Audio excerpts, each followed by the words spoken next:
Hey Lolas, so today I wanted to talk about what inspires me as an artist, as a collector, and even when times get crazy and you just feel like you want to try something different or stop collecting, and then some sculpt come out or some artist, new artist paint something different in a different style, and it just like, I don't know, it just does something to you to just excite you.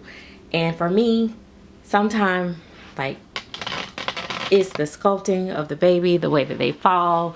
When I play around with the posing and stuff like that, it just really excites me. Like, and I'm weird. Okay, I will be the first one to say I don't need strangers to tell me I'm weird. I know I'm weird because this baby is wearing this diaper and it's too big for him, to be honest. If you see him out without this diaper, you can't tell how newborn his body is with this diaper on. But if I take this diaper off, like, he has a very small diaper area, like it's very narrow. Like, look, let me show you. Very narrow diaper area. See that? So newborny. Okay. But I just, something about him wearing this little big diaper makes me want to giggle and chuckle, and it also makes me think of a real newborn baby. And then when I get to play with him and his little head fall over and his little hands rest on his little chest, or they end up falling by his mouth sometime, it just, I don't know, it just excites me. This is like his little, the way he bends. See, he's soft. Look at that. You see that arch? He's soft. It just, so when I say like he's not like marshmallowy, mushy soft, he's still very soft. The fact that he can suck these two fingers, or one of my cousins I think sucked these two, which is a little different than the other ones. So he sucked those two. So like, I just find it so cute and fun, and then I get excited all over again about the art. Or like, once I get him on the table and I start doing his undertones and you start seeing the color come in, it just, I don't know, it just excites me. I'm working on babies, I'm to the end. That part, I get excited about that part, you know, just trying to get them to a good space so that I can mat and then add hair. And you start, even like when I do babies and I start doing like just their little hairline and stuff, and it makes a difference in the sculpt. It just, I don't know, it just gets exciting. I try not to play with my babies. I try not to dress them up often. He's got a coat of matte powder on him, so I can, everything is not sticking to him. When they are coated with the matte powder before they come, it does make the prep a little bit more challenging. Not that it's a challenge, too much of a challenge, and it depends on what matte powder they use, and they make it a little bit more challenging than not to get it, you know, all the way off, because I have to get that powder off to start his painting. Some people may paint over the matte powder like that, I don't know, but for me, I try to get every ounce of it off.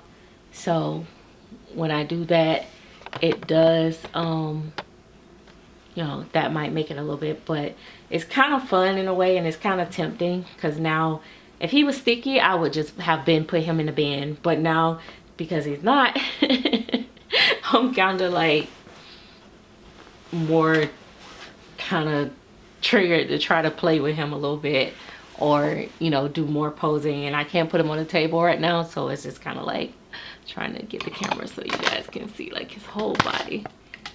There we go. Let's see.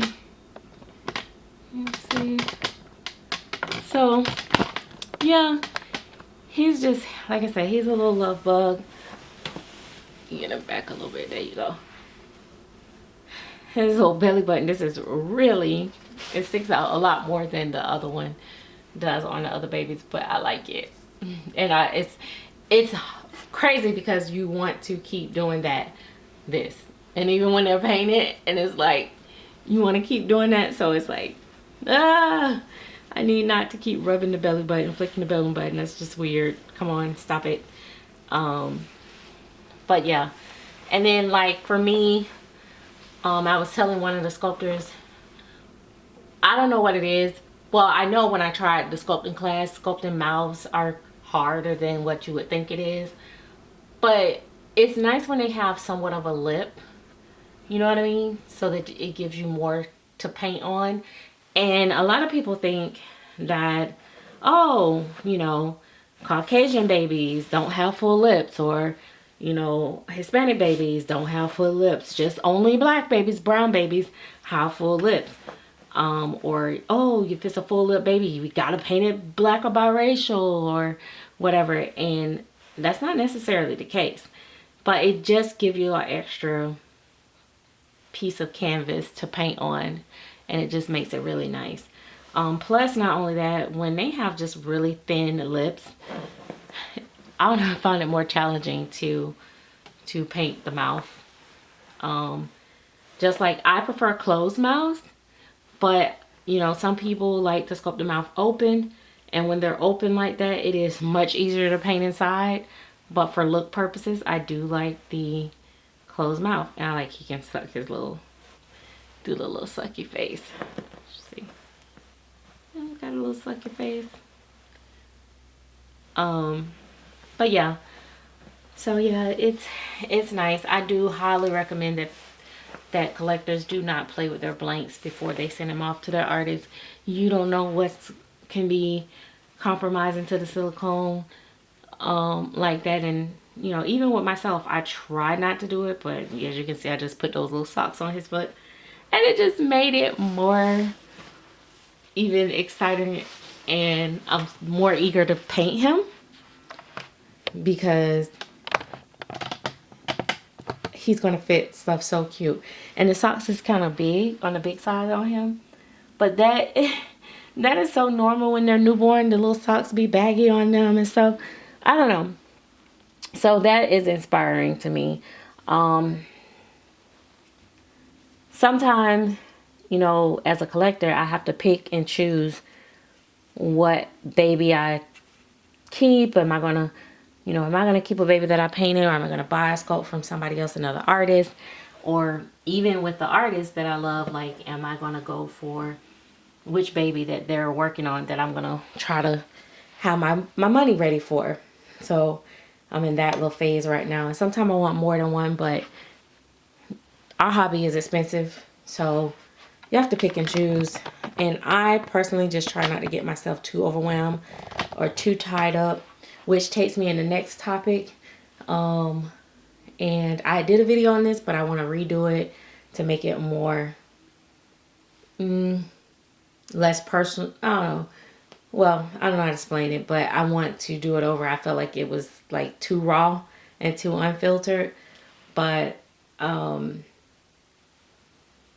kind of talk about how I changed my collecting style and how it helped me in a lot of ways, or you know, what was the advantages and the disadvantages to how I collect now versus how I collected back, you know, when I first started, or midways and stuff like that. Different price points, how I just determine what's the max I'll pay. You know, some people, they have what the max they'll pay for a sculpt. Sometimes it's the artist itself. Sometimes it's certain skin tones. Sometimes it's rather if the hair is rooted or painted. Everybody, I feel like, even if you don't say it out loud subconsciously, you know what you feels more worth it to you. You might have a certain artist that you be like, if I had the money, I would pay whatever amount they put on their doll. And then you have some like, you know, oh yeah, that's nice, but yeah, I'm not paying that for that doll, or I'm not paying that for that artist's work. You know, it's just a thing. It doesn't mean that that person doesn't do good work. Maybe you are more concerned with what the second market value is on it, or that artist, maybe it's not a popular artist and you are chasing status or popularity. Yeah, you know, I have a lot of people write me a lot of times and be like, oh, I wish money would grow on a tree, or I wish I had a, you know, money tree in my backyard, or man, if it was just a better time for me, or dang it, da da da da, I just love your work, gotta have your work. And I'll see them buy like 20 other dolls. Sometimes they'll go and buy another silicone doll.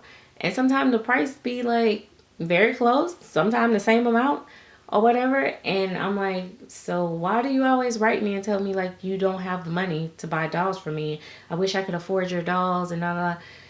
In my mind, that equates to either you're just trying to be nice or you don't value my dolls at the rate that I price them. Because you're definitely spending the same amount of money. If you buy two $3,000 reborns, you know, one $2,500 or and then another one $2,500, you spent $5,000 and you bought them at the same time. And you have two box openers back to back, $5,000 reborns. You definitely could have bought a silicone baby from me by now.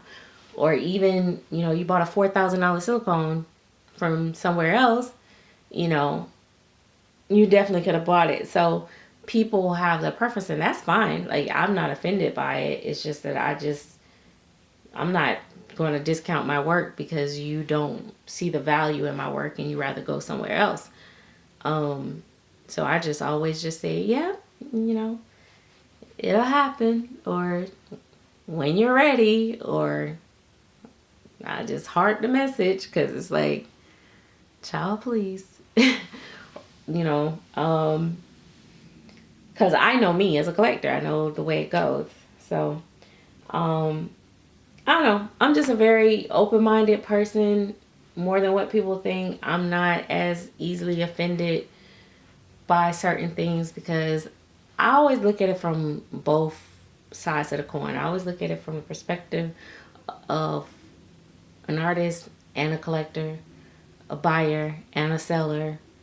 I don't want to be so closed-minded or, you know, quick to judge or assume. I just kind of like just go with the flow. But anyway, if you guys don't know, this is Lysander by Jennifer Costello. He'll be soon painted and rooted by me. And I think I forgot what the girl version is called. I have the COA still sitting here.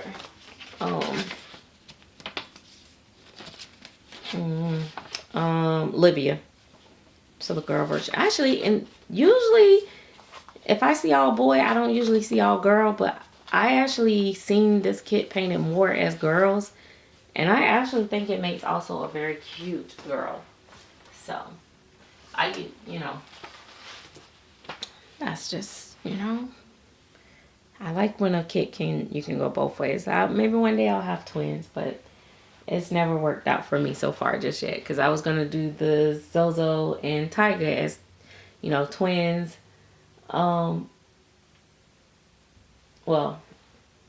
I thought in my head I wasn't going to do them as twins, but I was thinking to myself, it would have been cool to have them as twins, I should say. But I was going to do Houston as a twin with the other kit if I didn't decide to sell it, but I did. And I don't know, something about Houston. But anyway, I will see you guys later. Thanks for watching.